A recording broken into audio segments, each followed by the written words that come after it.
Welcome friends to the camera.com channel. और आज के इस वीडियो में हम बात करने वाले हैं that which camera you should purchase R7 Canon R7 और सोनी का A7 III। ये दो कैमरे के रिलेटेड इतने सारे क्वेश्चंस आ रहे हैं एंड लिटरली हर एक को पर्सनली आंसर देना उतना पॉसिबल भी नहीं है। सो आई थॉट क्यों ना एक ऐसी वीडियो बनाई जाए जो हर एक को एक अच्छी तरीके से एलोबरेट करे, हर कोई समझ सके कि इन दोनों के बीच में क्या डिफरेंसेस है। उस हिसाब से आपने पिक करना है। So let's move on, comparison की तरफ मूव करते हैं विदाउट लूजिंग एनी टाइम। इन दोनों कैमरों के मेजर स्पेक्स की कंपैरिजन करेंगे। तो ये नहीं कि हम हर एक बिट्स एंड बाइट्स को कंपेयर करने वाले हैं और आपको बोर करने वाले हैं और इतनी ज़्यादा कंपैरिजन हो जाएगी उसके बाद कि आप एट द एंड कंफ्यूज हो जाओगे। We will be only doing the major differences in between these two camera. पहली जो वीडियो की पार्ट रहेगी, ये वाली जो वीडियो है, इसमें पहले पार्ट में हम फोटोग्राफर्स के लिए कंपेयर करेंगे and I will also include a high ISO test and a detail kind of detail कितने कौन कैप्चर कर रहा है BSIS में, वो भी एक टेस्ट मैं करने वाला हूँ। सो ये दो टेस्ट सैम्पल प्लस आपकी जो स्टिल स्पेक्स है इसको मैं कंपेयर करूंगा। And at the later part of the video, that the second part of the video, we will compare the video specs of both the camera. और at the end we have a conclusion kind of thing और verdict कि आपने क्या लेना चाहिए, मेरी क्या opinion है after having all this conversation. ठीक है, so let's move on to the content, but before that as usual अगर आप नए हो हमारे चैनल में, do consider subscribing to our channel. और ये वीडियो अच्छा लगे तो लाइक करना मत भूलना। We do need your likes, we do need your comments. All this things are necessary for YouTube algorithm and for the growth of our channel, so we need your help also in this. Now let's move on to the content. सबसे पहले हम body design की बात करते हैं। और body design में देखो लिटरली कुछ कहने लायक उतना है नहीं। दोनों ही प्रोफेशनल कैमरा मेकर। सोनी अपने थर्ड जनरेशन का A7 सीरीज़ कैमरा बनाया था उस समय, फुल फ्रेम कैमरा। तो यहाँ पर थर्ड जनरेशन का, ऑफकोर्स फर्स्ट जनरेशन में आप कुछ कह सकते हो, सेकेंड, बट थर्ड जनरेशन तो बड़ी पक्की चीज़ है। थर्ड जनरेशन उन्होंने काफ़ी अच्छा बनाया। एंड कैनन तो अपना DSLR जायंट है, तो इसके डिज़ाइन में इन्होंने तो कुछ नए ही तरीके के डिज़ाइन को इम्प्लीमेंट करता है, जिसके चलते कई लोग बोल भी रहे थे कि भैया इन्होंने इतना नया करने की क्या ज़रूरत है, बट उन्होंने करा। If you see the rear side, so yeah both are well built for professional. बहुत ही प्रोफेशनली डिज़ाइन दोनों कैमरे। दोनों ही कैमरों के साथ अगर आप फोटोग्राफी कई घंटों तक करते हो, you will feel comfortable with them even though. So yeah both are very professionally built. और डिज़ाइन के ऊपर कमेंट करना मुनासिब नहीं है हमारे लिए, एटलीस्ट। बहुत ही उम्दा क्वालिटी की दोनों की डिज़ाइन है। So let's move into the internal core specs of the camera. और सबसे पहले जैसे हमने प्रॉमिस करा था, we will be talking about the photography part. तो चलो फोटोग्राफी पार्ट के बारे में पहले बातें कर लेते हैं। और ये पार्ट में आप बोर नहीं होने वाले हो, काफ़ी इंटरेस्टिंग चीज़ है। So let's jump into. तो पहले सेंसर साइज़ के बारे में कंपेयर करते हैं, ठीक है। तो सेंसर साइज़ के बारे में बात करें, सो सिर्फ सेंसर साइज नहीं, सेंसर टेक्नोलॉजी की किस टेक्नोलॉजी पे ये दोनों सेंसर बिल्ड है। So yeah, the Sony A7 III camera uses Exmor R CMOS sensor. That Exmor R में जो extra R रहता है मेरे दोस्त, it's a BSI। ठीक है, BSI को Sony extra R से इंडिकेट करते हैं अपने सेंसर में। So it's a full frame BSI CMOS sensor। Back side illuminated design इस सेंसर की। तो इससे होगा क्या, बहुत ही सिंपल बात को अगर हम हिंदी में बोले, क्योंकि कई बार सब बोलते हैं सर आप इंग्लिश में बोल रहे, तो मैं हिंदी में समझाता हूँ कि जब आप अंधेरे में फ़ोटो खींचोगे तो काफ़ी अच्छी आउटपुट आएगी। बस आपने इतना समझना है। एक तो फुल फ्रेम सेंसर है, दूसरा BSI टेक्नोलॉजी लगी। अब BSI को हिंदी करना पॉसिबल नहीं है। बैक साइड इल्यूमिनेटेड डिज़ाइन, अब ये जैसा वैसा ही रहेगा, इसे ऐसे ही समझ लेना कि अंधेरे में अच्छी फ़ोटो आती। So this is how it works. So now we are moving on to the Canon sensor. Canon sensor अपना APS-C सेंसर है, 1.6x की क्रॉप लिए हुए। Unfortunately it's a FSI sensor. अब FSI means front side illuminated design. Just आपने ये simple words पे आप समझो कि ये BSI सेंसर नहीं है, ये अपना कन्वेंशनल CMOS सेंसर। बट आपने ये भी चीज़ समझनी है that Canon updated the micro lenses structure of the sensor. और सिर्फ R7 की नहीं, R10 की भी उन्होंने अपडेट करी है। और जब हम बेस ISO में कंपेयर करेंगे, डिटेलिंग्स के लिए देखना की कोशिश करेंगे कौन ज़्यादा डिटेल को पिकअप कर रहा है, कौन ज़्यादा इंटायर सीन को रिजॉल्व कर पा रहा है अपने अंदर, उस समय पता चलेगा कि एक्चुअली में क्या ये माइक्रो लेंसेज अपडेटेड हुई हैं, तो इसका कोई फ़ायदा हमें मिल रहा है नहीं मिल रहा है एक बार। तो चलो सबसे पहले तो बात ये कि एक तो अपना BSI full frame sensor. So we are expecting कि भैया अच्छा लो लाइट परफॉर्मेंस तो सोनी A7 III अच्छा देगा ही देगा। अब देखते हैं R7 क्या हमें दे पाता है, क्योंकि कन्वेंशनल CMOS सेंसर रेजोल्यूशन ज़्यादा है अपनी सोनी से। So let's have a high ISO test. But high ISO test के पहले बेस आईएसओ टेस्ट करते हैं और उसमें हमें ये बहुत क्लियरली पता चल जाएगा कि कौन सा कैमरा है जो अपने सामने की जो सीन है, जो आपके सामने जो सीन रहती है उसे रिजॉल्व कर पा रहा है बहुत ही परफेक्ट तरीके से। तो let's jump into the image comparison review tool, और यहाँ पर आप देखोगे बहुत ही अच्छी तरीके से आप देख सकते हो at base ISO both the camera. So इसमें आप ये देखोगे दैट इन बेस आईएसओ यहाँ पर हम मल्टीपल पोर्शंस को सिलेक्ट करते, नहीं तो बोलोगे सर आपने तो सिर्फ एक जगह दिखा दी। No, not only single place. We will see multiple places. You can see here. After that, we are shifting to a different position and again to a different position. In all these three positions, you will clearly see that R7 is resolving much more detail compared to A7 III camera. R7 camera अपना ज़्यादा detail capture कर रहा है, ज़्यादा resolving capability इसके अंदर compare to the A7 III camera. So I hope you understand this. आपने बहुत ही अच्छी तरीके से समझ आ गया that R7 camera is able to grasp more detail। और कैनन ने जो कहा था we are updating the micro lenses, we are uploading a new image decoding algorithm, so ये सारी चीज़ें सही थी। और कहीं ना कहीं आप यहाँ पर देखोगे that it's a third generation Sony A7 full frame mirrorless camera, और इसको R7 बीट कर रहा है when we are comparing at base ISO, जहाँ पर हम डिटेल्स की कैप्चरिंग की एबिलिटी की बात कर रहे हैं। सो ये बात तो बहुत क्लियर है कि अगर आप अपने स्टूडियो में काम कर रहे हो, अगर आप कंट्रोल लाइट इन्वायरमेंट में काम कर रहे हो, at in those kind of situation R7 एक बहुत ही suitable camera even for wedding cinematography and photography, जितनी लेवल की डिटेल कैप्चर कर रहा है। मैंने सिनेमाटोग्राफी का वर्ड इसलिए यूज़ कर लिया यहाँ पर, लेट मी क्लियरफाई दैट, क्योंकि देखो एक तो 32.5 MP की सेंसर है, डिटेल्स बहुत ज़्यादा कैप्चर कर रही है, and we all know that कि अपने R7 की जो वीडियो कैप्चरिंग कैपेबिलिटी ये अपने इंटायर 7 के सेंसर को रिजॉल्व कर रहा है, तब ये 4K की फाइल बना रहा है, यानी कि एक ओवर सैम्पल्ड मोड में जाता है, फिर आपको 10 बिट की आउटपुट देता है, यानी कि लिटरली डिटेल्स तो आपको ज़्यादा मिलने ही मिलते हैं, अनडाउटेबली आपको मिलेंगे, और इसका आप कुछ कर भी नहीं सकते हो। बेस आईएसओ पे एटलीस्ट आप अप टू ISO 100, 200, 1600 तक जाते हो, तब तक तो डिटेल्स प्रिजर्व रहेंगी ही रहेंगी। सो ये सारी बातें वीडियो पर हम आएंगे तो अच्छी तरीके से बात करेंगे। सो इन शॉर्ट में आपको बता दूं, क्योंकि डिटेल्स ज़्यादा कैप्चर हो रही, इसलिए those who are working in control light environment I highly recommend them that you should get the R7 camera if possible, if lenses are available, क्योंकि लेंसेज की इश्यू है, इको सिस्टम की issue है, but we all know that यार चलो photographer हो तो आपको DSLR लेंसेज भी काम आ जाएंगी, and of course we also have many third party lens option in the DSLR kind of range. अगर आप एक RF2 EF अडेप्टर खरीद लेते हो then we have a huge range. सिर्फ नेटिव आपकी कैनन की लेंसेज नहीं, सिग्मा टैमरॉन ने भी कई सारी DSLR लेंसेज बनाई जिससे आप यूज़ कर सकते हो। ऑल्दो उन सारी लेंसेज को लेके आप 30 FPS की ब्रश मोड पर नहीं जा सकते, ये लिमिटेशन तो है भाई, ये समझना है आपने, क्योंकि अगर आप 30 FPS तक जाना चाहते हो तब तो नेटिव लेंसेज खरीदनी होगी, बट जब आप जनरल पर्पस फोटोग्राफी के लिए लेना चाह रहे हो कैमरा, और अगर आप अंडर 10 FPS की शटर स्पीड पे आप सेटिस्फाइड हो, आपको उससे ज़्यादा यूसेज नहीं है, then you can have all this third party lenses, ठीक है, आप आराम से यूज़ कर सकते हो।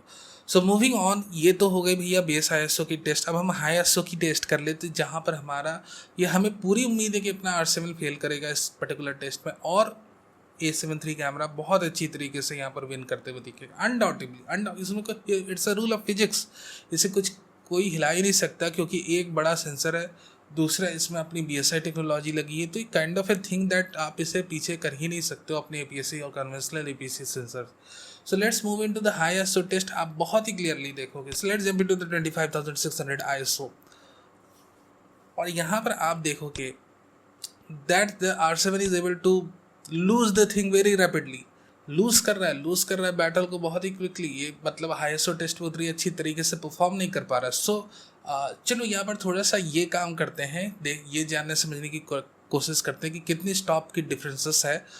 सो 25600 ISO से अगर हम 12800 पर बैक जाते हैं या 6400 पे जाते हैं, तो 6400 ISO कुछ ज़्यादा ही क्लीन लगता है अपने R7 कैमरा का। So we are back to 12800, तो लगभग एक स्टॉप की परफॉर्मेंस डिफरेंस है दोनों कैमरों में, यानी कि अपना full frame sensor with BSI technology is able to perform better 1 stop compare to the R7 camera. ये चीज़ें आपको बहुत अच्छी तरीके से समझनी है दैट रफली we are having one or two stop of difference in this kind of a test condition, जिसे डिजिटल फोटोग्राफी रिव्यू टीम ने बहुत बखूबी करा है टेस्ट। Of course undoubtedly they do the best test, this is the results we have. और इन दोनों के टेस्ट से बहुत ही क्लियर हो चुका है दैट फोटोग्राफी के मामले में R7 ज़्यादा डिटेल कैप्चर करता है, and of course A7 III अपना जो है वो लो लाइट में काफ़ी अच्छा परफॉर्मेंस देता है। So it all depends upon you, आपकी क्या यूसेज है, आप अपने यूसेज के हिसाब से ही कैमरा खरीदोगे ना। अगर मान लो आप अनकंट्रोल लाइट इन्वायरमेंट में काम करते हो, if you work in uncontrol light environment and तो आपको A7 III ही लेना है आप, और कोई कैमरा प्रेफर नहीं करो। But if you work in control light environment और कहीं ना कहीं कैनन के अंदर आपको अपनी लेंस रेंज मिल जाती है, तो आप R7 के साथ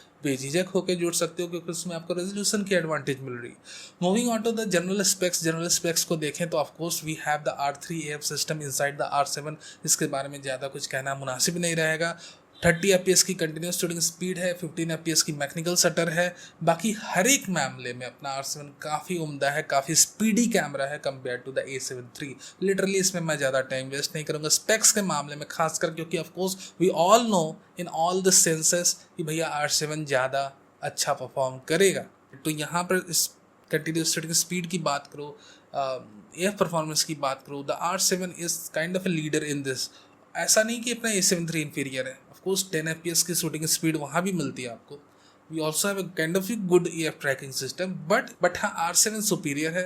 BBF सेकेंड जनरेशन के मामले में आप बात कर लो, या फिर आप बातें कर लो कंटिन्यूस ब्रस्ट के मामले में। So in still photography part it's very clear, ठीक है। परफॉर्मेंस वाइज हमें पता चल चुका है कि हमें कौन सा कैमरा लेना है। एंड ये चीज़ जो देखो आपने करना है कि भाई आप लेंस की इकोसिस्टम की बात जहाँ आती है, देखो मैंने पहले ही आपको कहा है दैट कि यस भाई कैनन में तो बड़ी किल्लतें चल रही और कैनन ने अपनी लेंस माउंट को ओपन नहीं करा है, कर देना चाहिए भाई, बट या करा नहीं है। तो यहाँ पर ऑफकोर्स बट देखो कैनन में एक added advantage, if you are already associated with Canon, और तो आपके पास अगर DSLR लेंसेज है तो अडेप्टर के थ्रू आप अपनी DSLR लेंसेज को एक काफ़ी बखूबी तौर पे काफ़ी हद तक यूज़ कर सकते हो। दे आर यूजेबल फोटोग्राफर्स के लिए तो बहुत ही यूजेबल, सिनेमाटोग्राफर्स के लिए भले उतनी ना हो। और yeah we are having a Viltrox lens support, Viltrox की लेंस सपोर्ट आ रही है। नेटिव लेंसेज में कई सारी प्राइम लेंसेज है and you can find out the R7 dedicated lens guide in our channel. So yeah we have a good range of lenses for Canon R7 camera. And A7 III के बारे में तो कुछ कहना ही नहीं, वहाँ तो बहुत ही ज़्यादा लेंसेस अवेलेबल, अफोर्डेबल भी है भैया, टैमरॉन की लेंसेज, सैमयंग सिग्मा की lenses. So you have to decide it wisely, ठीक है, कि ज़रूरतें क्या है, आपको R7 से कब कब जुड़ना है। देखो अगर आपको लगता है कि मुझे एक एडवांस एफ सिस्टम वाला कैमरा चाहिए, अगर आपको लगता है कि मैं कमर्शियल शूट ज़्यादा करता हूँ, मैं ऐसा शूट करता हूँ जहाँ पर मुझे डिटेल्स की बड़ी क्रेव रहती है, मुझे डिटेल्स बहुत ज़्यादा चाहिए अपने कैमरे की जो भी आउटपुट आ रही है उसके अंदर, then you should get connected with R7 camera. But if you kind of photographer जिन्हें लो लाइट्स में ज़्यादा काम करना है, अनकंट्रोल लाइट इन्वायरमेंट में ज़्यादा काम करना है और आपने कहीं ना कहीं लेंस की एक फ्रीडम चाहिए, तो आप फिर सोनी से जुड़ सकते हो। तो ये सारी बातें, चलो अब हम आते हैं अपने वीडियो पार्ट में। वीडियो पार्ट में मुझे ज़्यादा आपके साथ बातें नहीं करनी, एज यू ऑल नो कि R7 कैमरा अपना बहुत ही ज़्यादा डिटेल कैप्चर कर रहा है बेस ISO में। सो या जब ये वीडियो बनाएगा ऑफकोर्स अपने 32.5 MB की फुल सेंसर रीड आउट करेगा, 7K की फाइल बनाएगा और आपको 4K 30 या 24 FPS में से रिकॉर्ड करते हो अपने कैमरे से, और 10 बिट की आपको आउटपुट मिलती है। HDR PQ मोड में या लॉक प्रोफाइल सारी अवेलेबल, सारी ओपन है, आप R7 में चाहे जो भी यूज़ कर सकते हो। So literally we will have enormous amount of detail from R7 camera. But बात वही आ जाती है, अगर आप अनकंट्रोल लाइट इन्वायरमेंट में ज़्यादातर अपनी वीडियोस बना रहे हो, then of course you can use the A7 III camera. But R7 is kind of a superior camera, 10 bit की आपको इंटरनल रिकॉर्डिंग मिलती है, बिट रेट्स भी इसकी काफ़ी हाई है। हायर बिट रेट का साफ मतलब रहता है that you are getting enormous amount of data inside your camera. Not only that we have unlimited recording mode, और काफ़ी सारी इसकी हीटिंग टेस्ट भी वर्ल्ड वाइड हुई है, जहाँ पर आपको ये क्लियर कट एक अंदाज़ा मिल जाता है कि एटलीस्ट आप 30 मिनट्स तक तो इसमें आराम से high quality 4K 30 to 24 FPS की वीडियोस बना सकते हो। So if you consider all the factors, जहाँ पर 10 बिट की फैक्टर कंसीडर हो, जहाँ पे 32.5 की फुल सेंसर रीड आउट या ओवर सैम्पलिंग की फैक्टर कंसीडर आप करो, या फिर लॉक प्रोफाइल्स की कंसीडर करो फैक्टर, या अनलिमिटेड रिकॉर्डिंग टाइम की फैक्टर को कंसीडर करो, या आप ब्लॉगर हो तो यहाँ पर वेरी एंगल डिस्प्ले स्क्रीन को कंसीडर करो, या फिर यहाँ पर 8 स्टॉप्स की IBS को कंसीडर करो, क्योंकि ऑफकोर्स बहुत ही एडवांस IBS इसके अंदर है। We not have kind of IBS in the A7 III camera. हर एक परस्पेक्टिव में आइदर यू आर सिनेमाटोग्राफर या काइंड ऑफ व्लॉगर जो अपने साथ हैंड हेल्ड लेके अपने कैमरे को व्लॉग्स बनाना चाहते हो, हर एक सिचुएशन में वीडियो के लिहाज से R7 कैमरा अपना सुपीरियर दिखता है। बट या इन केस अगेन अगर हम लेंस फ्रीडम की बात करें, इन केस हम फिर यूजेबिलिटी की बात करें कि चलो 8 बिट से ही काम चला लेंगे, चलो थोड़ी लो लाइट परफॉर्मेंस अच्छी मिल जाएगी A7 III से, इन दैट केस या you can go with A7 III camera. तो आप ये देख सकते हो कि भैया R7 कहीं से भी कम नहीं है, थोड़ा बहुत ये पीछे जाता है लेंस की इकोसिस्टम को लेकर। अगर लेंस की इकोसिस्टम सिग्मा की तरफ से इसकी आई हुई रहती है, टैमरॉन की तरफ से इसकी लेंस इकोसिस्टम प्रेजेंट रहती, then definitely even though A7 III एक full frame BSI CMOS sensor based camera है, मैं आपको R7 ही रिकमेंड करता, क्योंकि of course the only thing that backing up right now R7 को जो बैकअप कर रही बैक कर रही है against A7 III camera is its low light performance. और मुझे ये बहुत ही ज़्यादा यकीन है that if you are professional photographer, अगर आप professional photographer, even professional YouTube content creator, जिस तरह से मैं अभी वीडियोज़ बना रहा हूँ, I am not considering myself even professional content creator right now, तब भी आप देखोगे that I am using multiple lights here. I have RGB lights in the background, I have a kind of a ring light in the foreground. So यहाँ पर अगर आप कुछ भी प्रोफेशनल काम करते हो तो लाइट की इन्वॉल्वमेंट तो हो ही जाती है।